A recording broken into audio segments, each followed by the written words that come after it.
Recent polls of Russian public opinion have measured support of the invasion of Ukraine at about 58 to 71% of the population, depending on the poll. And just this week, a Russian state television employee protested the war live on air.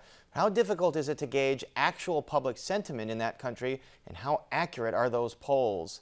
Joining us is someone with experience studying public opinion in Russia, and that is Olga Kamenchuk, an associate research professor at Northwestern University's Institute for Policy Research and an associate professor of instruction in the university's School of Communication. Olga Kamenchuk, welcome back. You were on last week when you had just gotten home from Russia.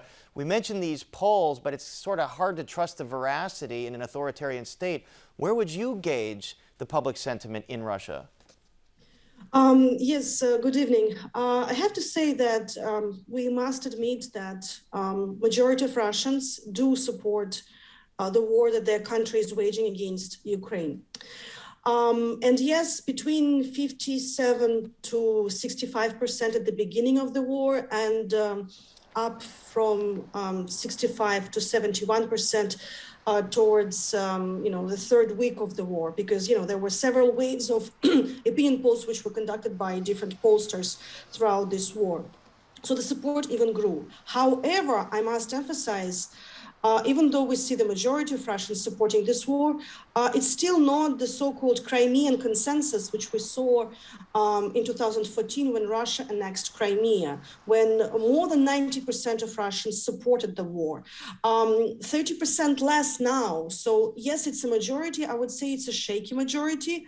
Really, the nucleus of Mr. Putin's support and support for his adventures and aggressions that he's now waging in Ukraine, that's probably not something between 25% to 30%. So even that, given the history of Russia and Vladimir Putin, that is not an insignificant number, and there seems to be a generational divide. So how does it split with younger Russians versus older Russians?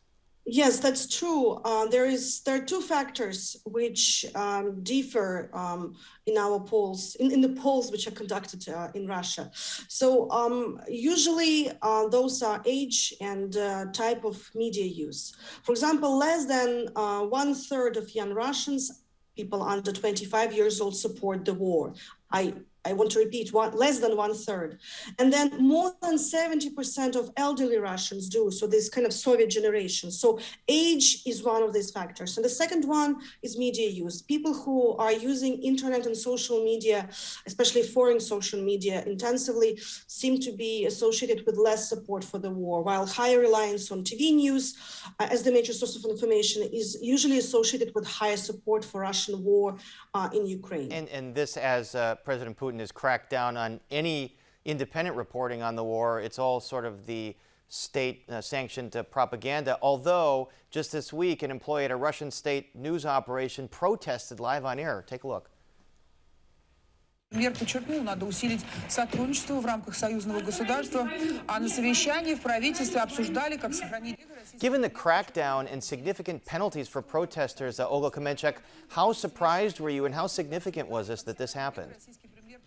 Yes, we always must remember that protesting in Russia, in Moscow or St. Petersburg, is not like protesting in Paris or in Chicago. If you are protesting there, you are facing almost definitely an arrest. Over 15,000 people by now have been arrested, and many of them are facing charges from 3 to 20 years in jail, depending what you have done. For example, this courageous woman, Marina Ovsyannikova, she is facing right now 2 types of charges, and the heaviest, the worst one of them is fake news charges, and fake news is actually telling the truth about this war. Russians and Russian media cannot say the word war about the war. They have to use the word special operation, and all these propaganda efforts, all this information warfare, which is used by Russian media, state-controlled media, is something which influences the opinion of these Russians, of the Russian audiences that I have presented to you. I'm sorry, Olga, I just wanted to ask you, the majority of Russian audiences believe what they hear on TV and the TV news, or is there some understanding that a lot of this information is manipulated by the government? Again, youth people living in larger metropolitan areas, educated people, intellectuals are the ones also who are protesting.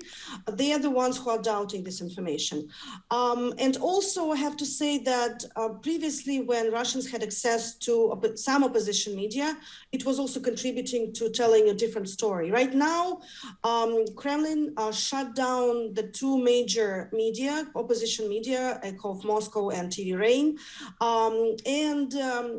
it blocked Facebook, Instagram, and Twitter in Russia. Foreign media, international media, which they could not control otherwise. However, many Russians are learned to use VPNs, circumvention tools, to get a hold of social media and to get a hold of information that is not controlled by the state. So there are ways around that. All right, very interesting information, Olga Kamenchuk. And we should mention you were just in Russia up until last week, so firsthand knowledge of what's happening there. We'll have to check in with you again. And our thanks to Olga Kamenchuk. Thank you.